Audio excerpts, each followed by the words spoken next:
അപ്പൊ ബലൂചിസ്ഥാൻ അല്ലെങ്കിൽ ബലൂചിസ്ഥാൻ എന്നും ഉദ്ധരിക്കുന്നത് പശ്ചിമേഷ്യയിലെയും ദക്ഷിണേഷ്യയിലെയും ഒരു ചരിത്ര പ്രദേശമാണ്.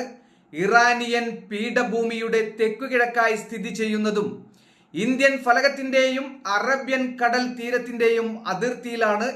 മരുഭൂമിയും പർവ്വതങ്ങളും നിറഞ്ഞ ഈ വരണ്ട പ്രദേശം പ്രധാനമായും വംശീയ ബലൂച്ച് ജനതയാണ് അവിടെ താമസിക്കുന്നത്.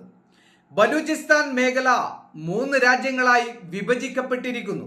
ഇറാൻ, അഫ്ഗാനിസ്ഥാൻ, പാകിസ്ഥാൻ. ഭരണപരമായ ഇത് പാകിസ്ഥാൻ പ്രവിശ്യയായ ബലൂചിസ്ഥാൻ, ഇറാനിയൻ പ്രവിശ്യയായ സിസ്റ്റാൻ, ബലൂചിസ്ഥാൻ, നിമ്രോസ്, ഹെൽമണ്ട്, കാണ്ഡഹാർ പ്രവിശ്യകൾ ഉൾപ്പെടുന്ന അഫ്ഗാനിസ്ഥാന്റെ തെക്കൻ പ്രദേശങ്ങൾ എന്നിവ ഉൾക്കൊള്ളുന്ന വടക്ക് പഷ്തൂണിസ്ഥാൻ മേഖലയുമായും കിഴക്ക് സിന്ധ്, പഞ്ചാബ്, പടിഞ്ഞാറ് പേർഷ്യൻ പ്രദേശങ്ങളുമായും ഇത് അതിർത്തി പങ്കിടുന്നു. മക്രാൻ തീരം ഉൾപ്പെടെയുള്ള അതിന്റെ തെക്കൻ തീരപ്രദേശം അറബിക്കടൽ, പ്രത്യേകിച്ച് അതിന്റെ പടിഞ്ഞാറൻ ഭാഗമായ ഒമാൻ ഉൾക്കടൽ എന്നിവയാൽ കരുതപ്പെടുന്നു എന്നാണ്. ബലൂചിസ്ഥാൻ എന്ന പേര് പൊതുവെ ബലൂച്ച് ജനതയുടെ പേരിൽ നിന്നാണ് ഉരുത്തിരിഞ്ഞതെന്ന് കരുതപ്പെടുന്നു. ഇസ്ലാമിന് മുമ്പുള്ള സ്രോതസ്സുകളിൽ ബലൂച്ച് ജനതയെ കുറിച്ച് പരാമർശിക്കാത്തതിനാൽ ബലൂച്ച് ജനത അവരുടെ ഉത്ഭവ സ്ഥലത്ത് മറ്റേതെങ്കിലും പേരിലാണ് അറിയപ്പെട്ടിരുന്നത് എന്നും 10-ാം നൂറ്റാണ്ടിൽ ബലൂചിസ്ഥാൻ എത്തിയതിനു ശേഷം മാത്രമാണ് അവർ ബലൂച്ച് എന്ന പേര് സ്വീകരിച്ചതെന്നും കരുതപ്പെടുന്നു. ജോൺ ഹാൻസ്മാൻ ബലൂക്ക് എന്ന പദത്തെ മെലുച്ചിയുമായി ബന്ധപ്പെടുത്തുന്നു. സിന്ധു നദി തട നാഗരികത സുമേറിയക്കാർക്കും BC 2900 2350 മൊസപ്പോട്ടേമിയയിലെ അക്കാഡിയക്കാർക്കും BC 2334 2154 അറിയപ്പെട്ടിരുന്നതായി വിശ്വസിക്കപ്പെടുന്ന മെലുച്ച എന്ന പേരിലാണ് അത് അറിയപ്പെടുന്നത്. BC 2-ാം സഹസ്രാബ്ദത്തിന്റെ തുടക്കത്തിൽ മെലുച്ച മെസോപ്പൊട്ടോമിയൻ രേഖകളിൽ നിന്ന് അപ്രത്യക്ഷമാകുന്നു. എന്നിരുന്നാലും നിയോ അസീറിയൻ സാമ്രാജ്യം BC 911 മുതൽ 605 ഇറക്കുമതി ചെയ്ത ഉൽപ്പന്നങ്ങളുടെ പേരുകളിൽ ബലുച്ചു എന്ന പരിഷ്കരിച്ച രൂപത്തിൽ അതിന്റെ ഒരു അംശം നിലനിർത്തിയിട്ടുണ്ടെന്ന് ഹാസ്മാൻ പറയുന്നു.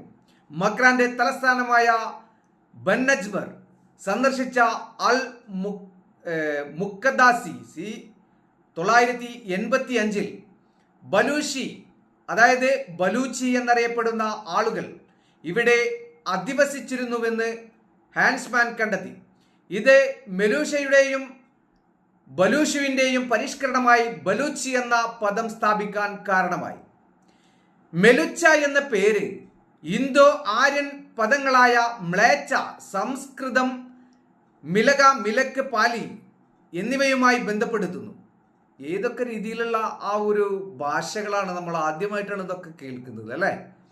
ഇവ ആര്യന്മാരല്ലാത്തവരെ സൂചിപ്പിക്കാൻ ഉപയോഗിച്ചിരുന്നുവെങ്കിലും ഇന്തോ യൂറോപ്യൻ പദോൽപത്തി ഇല്ല.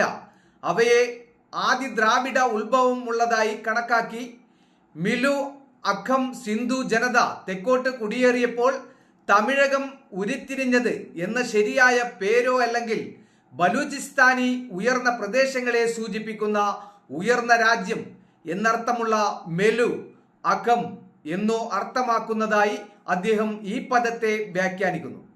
ചിത്രകാരിയായ റോമില താപ്പർ മെലുച്ചയെ ഒരു ആദി ദ്രാവിഡ പദമായി വ്യാഖ്യാനിക്കുന്നു. ഒരുപക്ഷെ മെലുക്ക് കൂടാതെ പടിഞ്ഞാറൻ അറ്റം ഇന്ത്യൻ ഉപഭൂഖണ്ഡത്തിലെ ദ്രാവിഡ സംസാരിക്കുന്ന പ്രദേശങ്ങളുടെ എന്ന അർത്ഥം സൂചിപ്പിക്കുന്നു.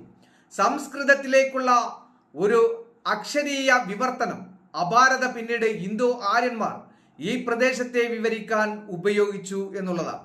മഹാനായ അലക്സാണ്ടറുടെ കാലത്ത് BC 356 323 ഗ്രീസുകാർ ഈ ദേശത്തെ ഗഡ്രോസിയ എന്നും അതിലെ ജനങ്ങളെ ഗഡ്രോസോയ് എന്നും വിളിച്ചു. അജ്ഞാതമായ ഉത്ഭവം എന്നർത്ഥം.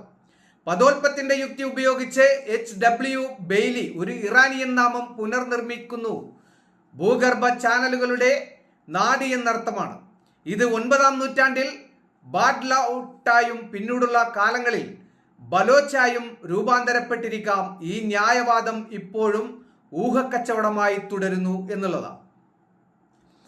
ഭീഷണിയിൽ നിന്നും ബ്രിട്ടീഷ് ഇന്ത്യയുടെ അതിർത്തികളെ പ്രതിരോധിക്കാൻ ഗാരിസണുകൾ സ്ഥാപിക്കുക എന്നായിരുന്നു ബലൂചിസ്ഥാനിലേക്കുള്ള അവരുടെ വരവിന്റെ അടിസ്ഥാന ലക്ഷ്യം. 1840 മുതൽ ബലൂചിസ്ഥാനിലുടനീളം ബ്രിട്ടീഷ് ഭരണത്തിനെതിരെ ഒരു പൊതു കലാപം ആരംഭിച്ചു. തങ്ങളുടെ ആദ്യത്തെ അധിനിവേശ അഫ്ഗാനിസ്ഥാന്റെ ഭാഗമായി അംഗീകരിക്കാനും ഒരു പാവഖാന്റെ കീഴിൽ ഭരിക്കാനും ബലൂച്ച് ജനത തയ്യാറായിരുന്നുമില്ല. മാരി ഗോത്രം കലാപത്തിലേക്ക് ഉയർന്നു. ബ്രിട്ടീഷുകാർ ശക്തമായി തിരിച്ചടിച്ചു.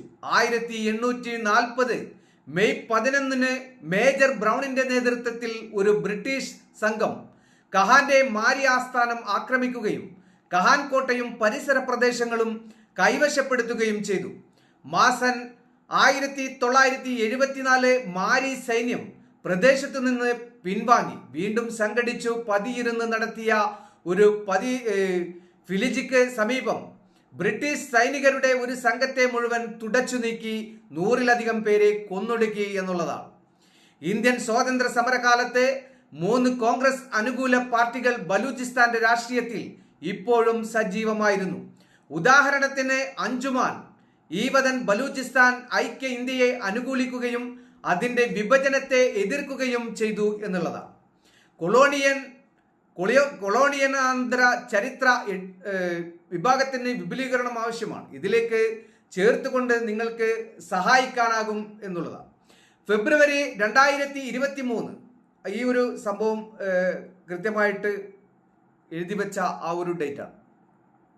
1948, 1958, 1959, 1962, 63 എന്നീ വർഷങ്ങളിലും 1973 മുതൽ 1977 വരെയും പാകിസ്ഥാനിലെ ബലൂചിസ്ഥാനിൽ കലാപങ്ങൾ നടന്നു. 2001 ഡസൻ കണക്കിന് ആളുകളുടെ ജീവൻ അപഹരിച്ച ഒരു ഭൂകമ്പം ഉണ്ടായി. ഇത് 2001 ബലൂചിസ്ഥാൻ ഭൂകമ്പം എന്നറിയപ്പെട്ടു. 2013 മറ്റ് വലിയ ഭൂകമ്പങ്ങളും ഉണ്ടായി. 2013 ബലൂചിസ്ഥാൻ ഭൂകമ്പവും 2013 സരവൻ ഭൂകമ്പവും ഉണ്ടായി എന്നുള്ളതാണ്. ചരിത്രപരമായി പുരാതന കാലത്ത് ബലൂചിസ്ഥാനിൽ ഉണ്ടായിരുന്ന മതപരമായ ആചാരങ്ങൾക്ക് രേഖ മൂലമുള്ള തെളിവുകളൊന്നുമില്ല.